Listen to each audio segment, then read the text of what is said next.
Welcome back, everyone. Today, we are diving straight into one of ancient history's most epic whirlwind adventures.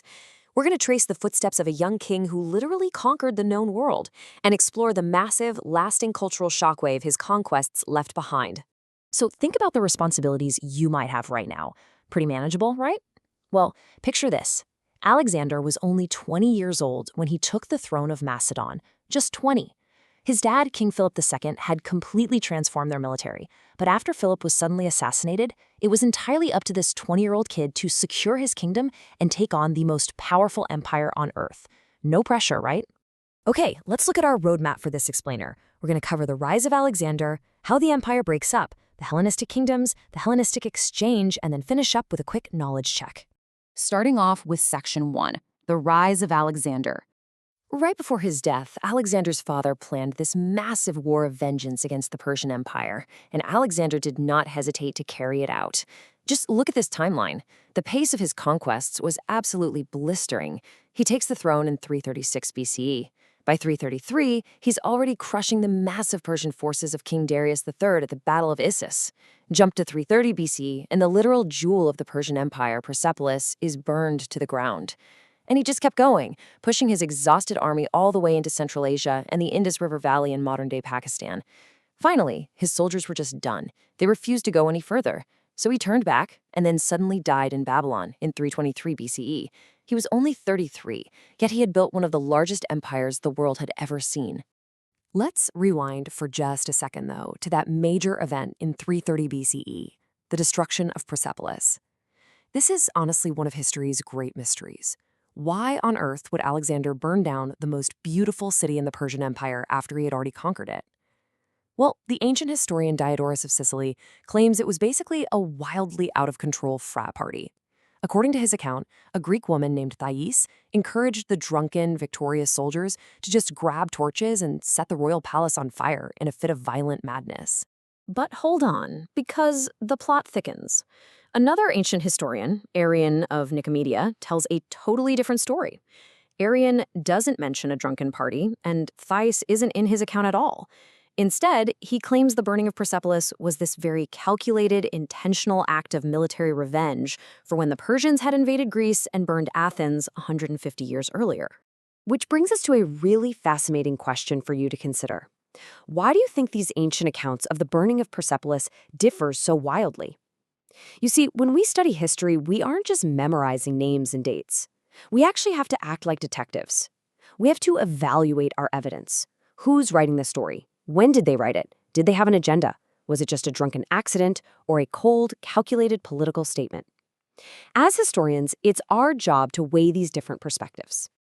Moving on to Section 2, the empire breaks up. So when Alexander died suddenly at age 33, he left behind a massive, glaring problem: no clear heir. His wife, Roxanne, was pregnant but hadn't given birth yet. Just imagine possessing the largest empire in the entire world, and suddenly the supreme leader is just gone. Utter chaos. What followed is an era historians call the Wars of the Successors. Alexander's top military commanders and generals looked at this massive, leaderless empire and essentially said, "I want a piece of that." Instead of working together to protect his legacy, they turned on each other, fighting these brutal, decades-long civil wars for absolute control. Which leads us perfectly into Section 3, the Hellenistic kingdoms. When the dust from all those civil wars finally settled, that vast empire was permanently fractured into separate kingdoms. But before we look at how it was divided, we absolutely need to nail down this essential vocabulary word, Hellenistic. It literally means Greek-like, since the Greeks refer to themselves as Hellens. The Hellenistic era is all about the flourishing and expansion of Greek language, art, and culture throughout the Mediterranean and Near East. But here is the key. It wasn't just a copy-paste of Greece. It was deeply mixed and blended with the amazing local traditions of the conquered regions.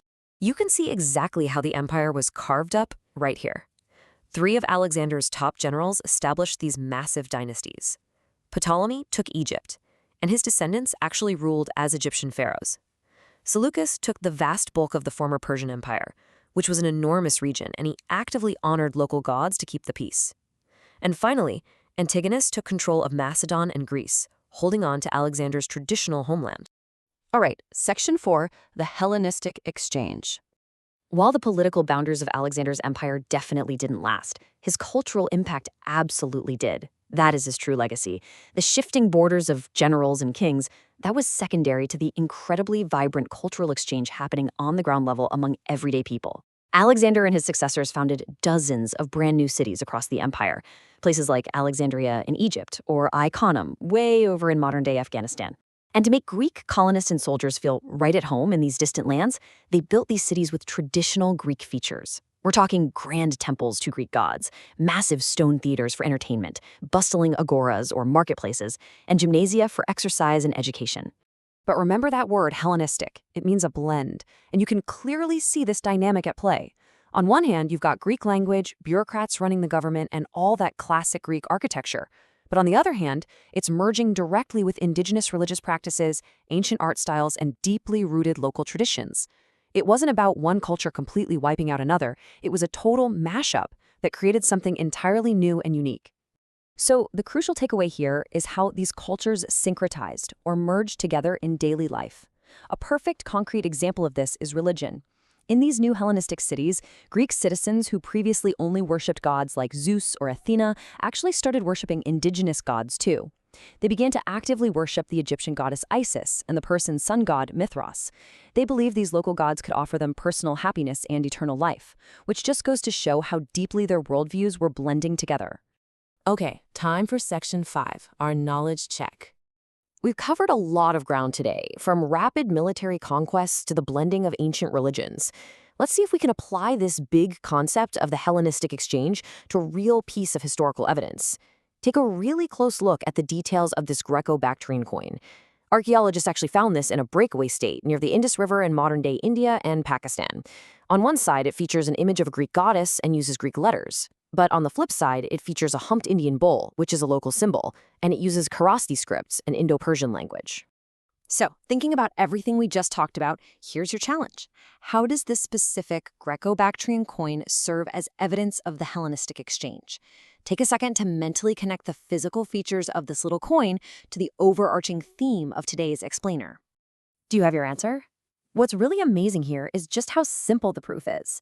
The answer is that this tiny, everyday piece of pocket change perfectly illustrates two vastly different worlds coming together. You've got Greek art and language sitting right next to Indian symbols and scripts on the exact same object. It proves that this cultural blending wasn't just some high-level idea for the elites, it was physically trading hands in the marketplace every single day. Which brings us to our final takeaway for today's lesson. If you only remember one thing, make it this. Alexander the Great's rapid military conquests collapsed almost immediately as a unified political empire after his death. But his actions set off a massive chain reaction that created a lasting legacy of a blended Greek-like or Hellenistic culture that shaped the Mediterranean and Asia for centuries to come. I'm going to leave you with this final thought to chew on. If you could time travel right now, back to a bustling Hellenistic city like Alexandria in Egypt, what fascinating blend of cultures, foods, languages, or art would you hope to find while walking through the agora? It's pretty incredible to think about how connected the ancient world really was. Thanks for joining me on this explainer. Keep asking those great questions, and I'll catch you next time.